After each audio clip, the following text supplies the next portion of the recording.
Part 1. You will hear a conversation between a woman and a policeman. First, you have some time to look at questions 1 to 5.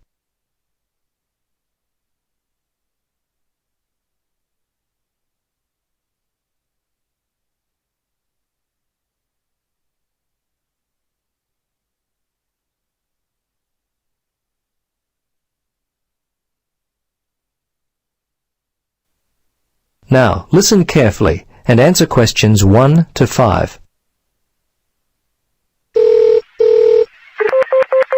Good morning, Bumley Police Station. How can I help you? Yes, I need to report a stolen bag. Just a moment and I'll put you through to Lost and Stolen Property. Hello, Sergeant Rhodes speaking. Can I help you? Yes, hello. I'd like to report a stolen bag. Okay, a stolen bag. We've been getting a lot of these lately. I'll need to get some details. Let's see, when was the last time you had your bag? Well, about 2 hours ago. I just can't believe this has happened. I take it everywhere with me. It was given to me as a graduation present. I'm just so upset. Yes, I know. It's very frustrating. It seems like I put it down for a second, and then it was gone. Yes. Look, the good news is that most of the stolen bags in our area are found, usually without the money. So I'd be surprised if you don't get it back later. Tell me, what does the bag look like?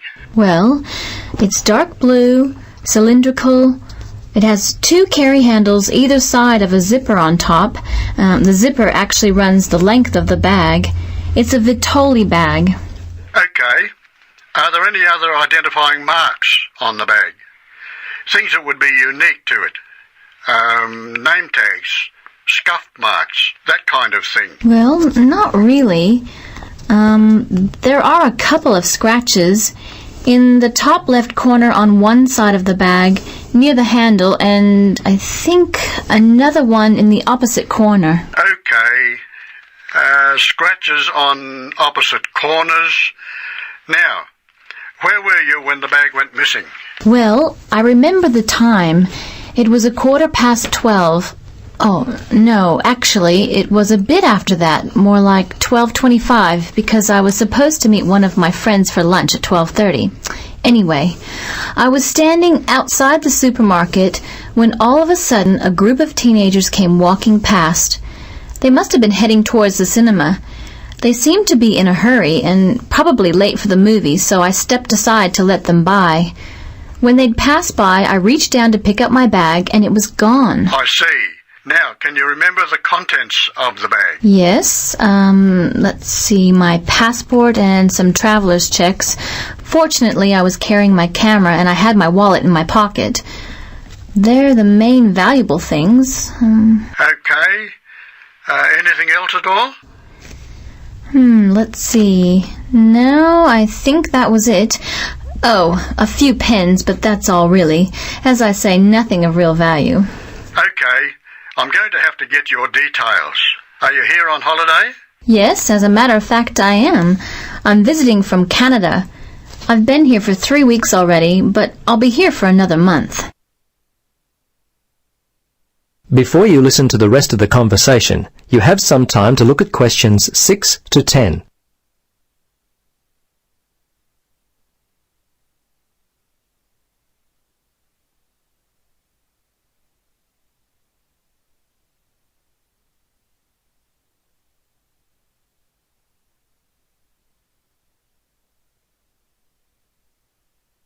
Now listen and answer questions 6 to 10. Now, have you contacted your credit card company? Yes, I did that immediately. They were very helpful. I still can't believe this could happen to me, and while I'm supposed to be enjoying myself on holiday. Yes, it's a real disappointment, whether you're on holiday or not. Yeah, thieves strike when you least expect it. Anyway, I need to take down your particulars. What's your name then? Yes, my name is Helen Reddy. That's R-E-A-D-Y. My address is, well, the place where I'm staying here is The Palms, Unit 14, 75 Paradise Avenue. Okay, I may need your home address in Canada, but I'll get that more towards the time you're going to leave. What about the telephone? What number will I be able to reach you on? Yes, it's 455-91332. Okay, 455-91332. And how much do you think the bag and contents are worth? Well, it's not really a big cost. Probably only $100. It's the inconvenience of it all. I understand. Look, we have a lot of lost or stolen property recovered daily. Come by the station tomorrow and have a look. As I said, there's a high chance that we'll get the bag back. Your passport at the very least. Okay, thanks for your help. See you tomorrow then. Bye. Yes, bye. That is the end of part 1. You now have half a minute to check your answers.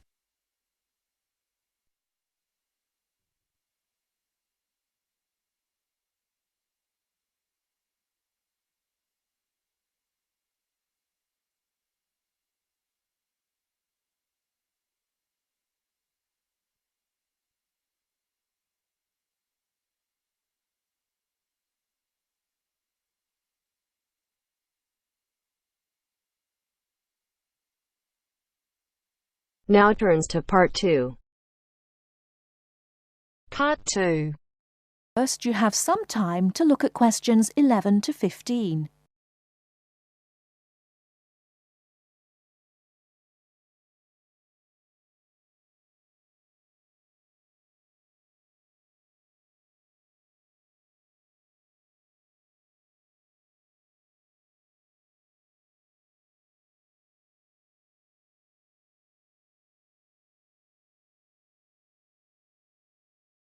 Now, listen carefully and answer questions 11 to 15. Hi, everyone. I'm a bit nervous about doing this, so, anyway, as you all know, I come from Libya, and I'm going to talk about sandstorms. Sandstorms are very common in the Sahara Desert, and so people in Libya, which is near the Sahara Desert, know all about them. Now, we say sandstorm, but it's not really a storm. There's no rain or thunder and lightning. There are sandstorms when a strong wind picks up sand and carries it. As the wind blows, the sand in the wind causes more sand to move around, and that is also picked up. A very strong wind can pick up a huge amount of sand. Look at my first image on the board here. As you can see, a severe sandstorm looks like a huge wall or wave of sand. Can you imagine that coming towards you? Now, I will tell you what you should do if you know a sandstorm is coming, or even if you get caught in a sandstorm. Extract 2. So, have you decided where you're going on holiday yet? You were talking about Spain. No, we've changed our minds. We're going to Egypt for 2 weeks. Wow, really? When are you going? The 2nd week in August. Egypt in August? You're brave. It'll be absolutely boiling then, won't it? Yeah, that's what I want. We'll go and see the sights early in the morning when it's still quite cool, and then lie around by the swimming pool in the midday heat. I went to Morocco in the summer a few years ago. I couldn't sleep until about 2 in the morning. I always said that if I went anywhere like that again, I'd go in the spring or autumn. Well, I can't wait. You just see my tan when I get back. Before you hear the rest of the talk, you have some time to look at questions 16 to 20.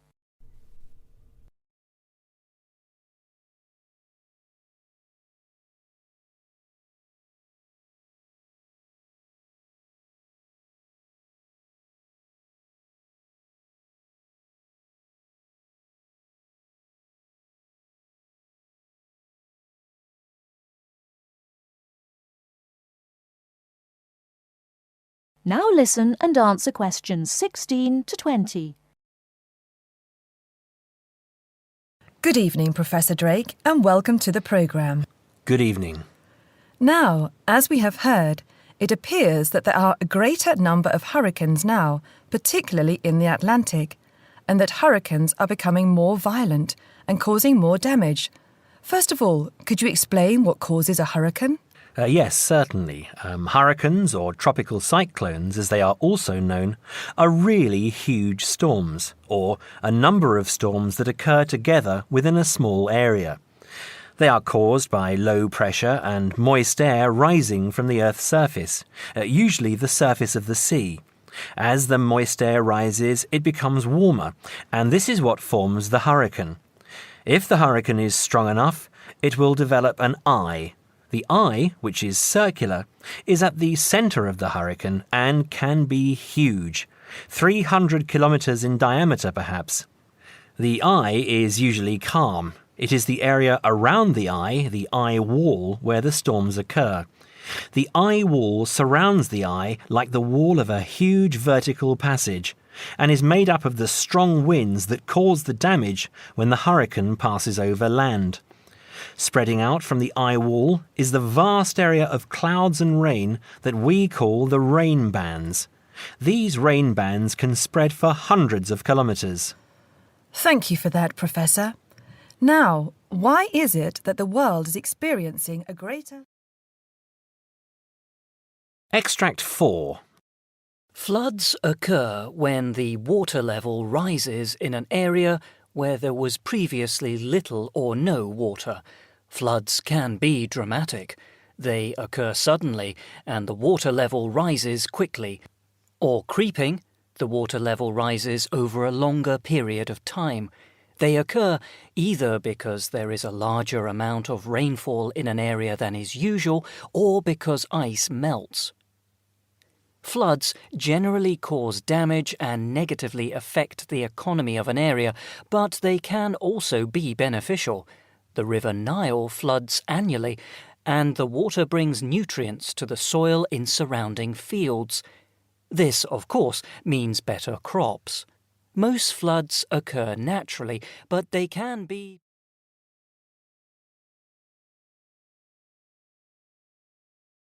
That is the end of part 2. You now have half a minute to check your answers.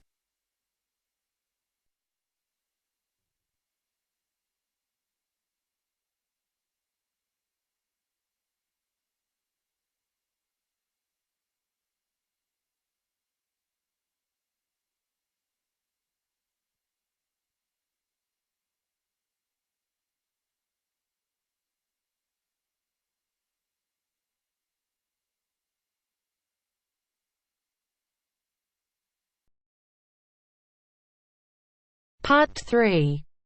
Now turns to part 3. Mr. Bob Ross called while Mr. David Morris was not in the office. His secretary answered the phone and took a message for him.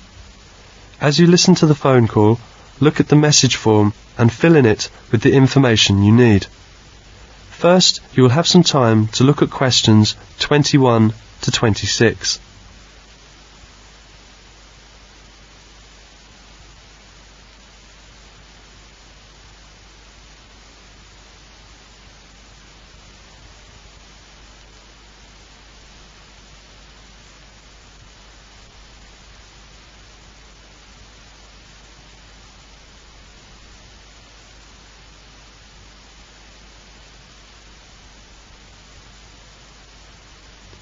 Now listen carefully and answer questions 21 to 26.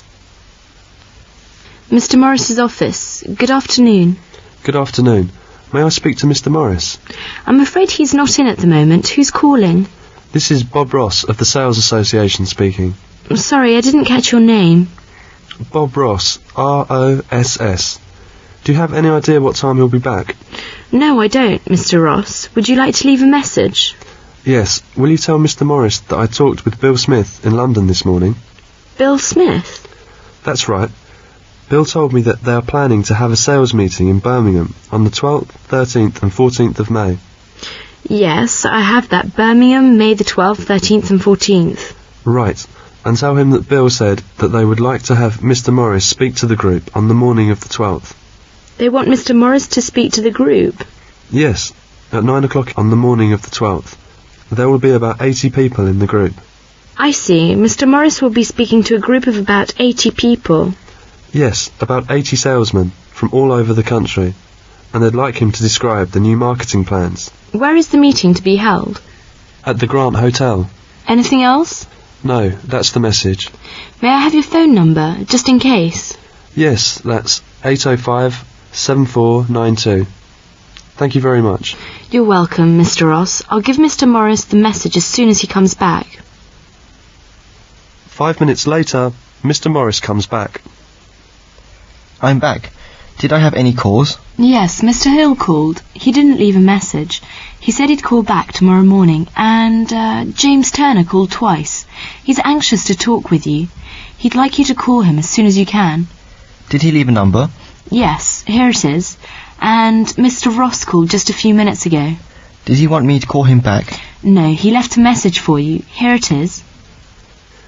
Mr. Morris called James Turner as soon as he came back. As you listen, complete the notes by writing no more than 3 words on each line. Now you will have some time to look at questions 27 to 30.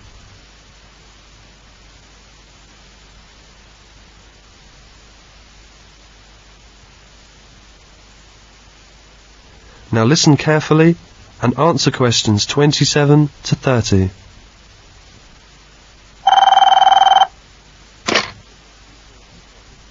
One 1562488. Could I speak to Mr. Turner, please? Speaking. Oh, it's you, James, is it? David here. Oh, hello, David. My secretary told me that you had called twice. Is there anything important? Yes, it looks as if I won't be able to keep the appointment we made. That was to be on Thursday, wasn't it? Yes, I'm so sorry. My uncle is arriving from America that afternoon, and we're having a party in the evening. You know, a big family party. I see. But could we meet on Friday or Saturday? Or would you prefer the beginning of next week? Afraid I'm tied up at the weekend. And let me just check. Monday would be alright, I think. Monday's okay for me too. Oh, good. Shall we say the same time as we arranged? Could you come here at 11 o'clock? I'll show you round our place. We could have lunch together and then work out the terms of our contract in the afternoon. Yes, fine. I'll just note it down in my diary. That's Monday the 24th of April. Right, I'll be at your place at 11 o'clock. Hope I haven't messed up your arrangements too much. Oh no, these things happen, don't they? See you next Monday and have a nice weekend. Thanks, you too, David. Bye. That is the end of part 3. You now have half a minute to check your answers.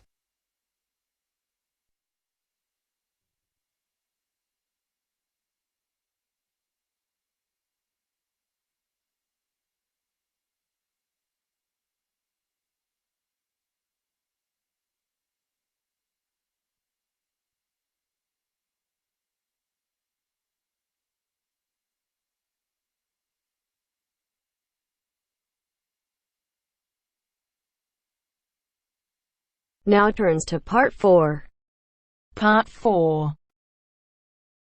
You will hear an introductory lecture about vegetarianism being given by a nutritionist. First, look at questions 31 to 40.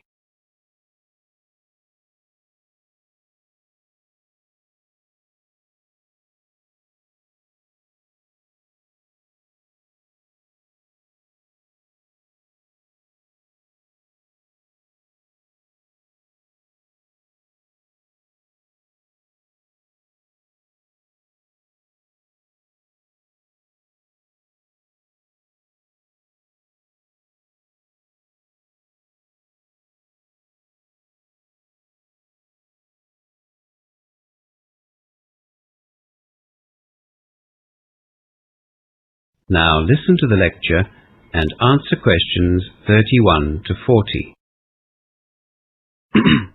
You will all have a vague understanding of what being a vegetarian is all about. Vegetarianism has been practiced for thousands of years. The simplest definition is someone who doesn't eat meat, of course. But does abstaining from eating meat include seafood and chicken? The fact of the matter is that people adopt the label vegetarian but still eat meat, at least to varying degrees. Within true vegetarianism, that is where a vegetarian is someone who doesn't eat any meat at all, there are 3 subgroups. A lacto-ovo-vegetarian eats no meat but does consume dairy products and eggs. The second subgroup, lacto-vegetarians, also don't eat meat, but while they will consume dairy products, they don't eat eggs. And then, of course, there are vegans, people with a strict vegetarian diet that don't eat any animal product or byproduct, including honey. In fact, they don't even wear woolen, leather or silk garments. So just keep in mind that there is an obvious sliding scale here when people talk about vegetarianism. There are those that perhaps like to think of themselves as vegetarian just because they don't eat red meat, right through to those strict vegans who will only eat vegetables, fruit, beans or pulses. That is, food that has been grown. For our purposes today, we'll be talking about vegetarians as those people who don't eat any form of meat at all, red meat, fish or poultry, but do use dairy products and eggs. Lacto-vegetarians and vegans are not in the majority anyway.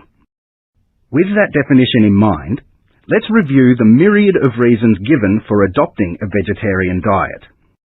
These include all sorts of preposterous theories that claim all humans should be vegetarian simply because it's natural, or that humans are naturally vegetarian because biologically we resemble plant eaters. In the real world, vegetarians, generally speaking, accept that humans are omnivores. They are capable of eating both plant and meat foods. Statistics show that the majority of vegetarians have adopted a vegetarian diet because of their religious beliefs, as in the case of Hindus and Buddhists, for example, or because of health-related concerns. That is, they see vegetarianism as a healthier alternative. Look, that's not to say there aren't other reasons. Some people just don't like the taste of meat, and others simply can't afford to buy it. A significant number of vegetarians are animal liberationists who are against the killing of animals for human consumption. These vegetarians have taken the step of refusing to eat meat, and in doing so, show that they don't condone those killings. They see the whole industry as barbaric. In the past, at least in my social circle, such a cause was seen as noble, and many of us held vegetarians in high regard. They lived up to their beliefs. In more recent times, as we see the disastrous impact of introduced hooved animals on lands and the amount of resources used to feed stock at the expense of using arable land for crops, their noble cause has been ecologically justified as well. Land resources, and arable lands in particular, are scarce and becoming scarcer. Perhaps it is wrong to allocate these resources to raising those animals which provide us with a food source that we can live without. But is this the case? Can we live without meat in our diet? And is living a vegetarian lifestyle indeed more healthy as advocates would have us believe? Vegetarians claim that a well-balanced vegetarian diet will supply all the essential nutrients we need to be healthy. In Western societies, as late as 20 or 30 years ago, there were many myths about vegetarianism. Those switching to vegetarianism would be warned about serious vitamin deficiencies. Statistically, though, the vegetarians are supported in their claim that vegetarians are healthier than meat eaters. The incidence of heart disease and cancer, for example, are significantly lower in non-meat eaters. In fact, it's claimed that the risks from certain cancers are reduced by up to 40% in a vegetarian diet. And let's face it, in modern Western society, with our concerns regarding obesity, you don't see too many overweight vegetarians, do you? Vegetarians consume less fat and protein than we do, and the fat that they do consume is in the main unsaturated, which is what has been recently labelled good fat. On the other hand, animal fats tend to be saturated, and an increased intake of saturated fats can lead to high cholesterol. Respiratory problems too seem less common in vegetarians, but this is also the case with meat eaters who include a lot of fruit and vegetables in their diet. The UK Vegetarian Society's website quotes medical research has shown that on average, a lifelong vegetarian visits hospital 22% less than a meat eater. The fact that the number of practicing vegetarians has almost doubled in the last 15 years speaks volumes about the way our concerns for healthy living have changed. The reasons given for this increase have been, according to a recent survey, 94% due to the perceived health benefits associated with a vegetarian lifestyle. Doctors and nutritionists and responsible groups like the Vegetarian Society are rightly concerned that those adopting the vegetarian diet do so in an informed way. There are health benefits to be gained by turning vegetarian, but there are also guidelines that need to be followed. Vitamin B12, for instance, and recommended amounts of iron are not easily found in a vegetarian diet, and yet they are vital for healthy living. So, where can such vitamin and mineral replacements be found in the vegetarian diet? Well, for the average vegetarian, good sources of iron are spinach, prune juice, or dried fruit. Vegetarians are advised to eat these foods with fruit juices, which will increase the amount of iron absorbed. B12, on the other hand, is not as readily available, because it is only found, to all intents and purposes, in meat, fish, and dairy products. This vitamin is one which vegetarians find difficult to replace. However, as I said, low amounts of B12 can be found in dairy products as well as soy products or seaweed. For the stricter lacto-vegetarian and vegan, B12 can be obtained from foods that have been fortified with the vitamin. Vegetable margarines, some soy products, and breakfast cereals are the most common sources. The key to a healthy vegetarian diet is the same as any other diet. Eat a wide variety of foods including grains, fruit and vegetables, beans, pulses and nuts. Vitamins and minerals must be included in the vegetarian diet, just as they have to be included in a non-vegetarian diet. You can argue all you like about vegetarians being healthier, but I'd suggest that you consider a well-balanced diet first and foremost. Whether or not you include meat is up to you. A good vegetarian diet closely matches the dietary recommendations for a healthy meat-eating diet. There's an excellent website which I suggest you look at if you want further information on vegetarianism. It's www.vegsoc.org. www.vegsoc.org.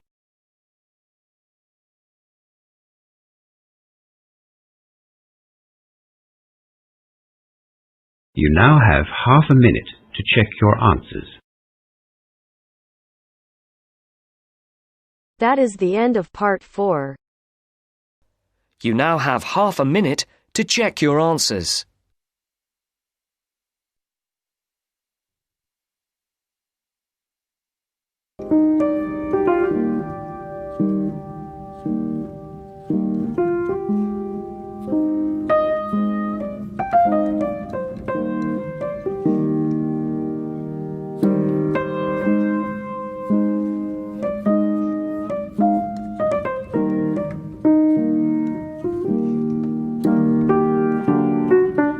That is the end of the test. You now have 10 minutes to transfer your answers to your IELTS listening answer sheet.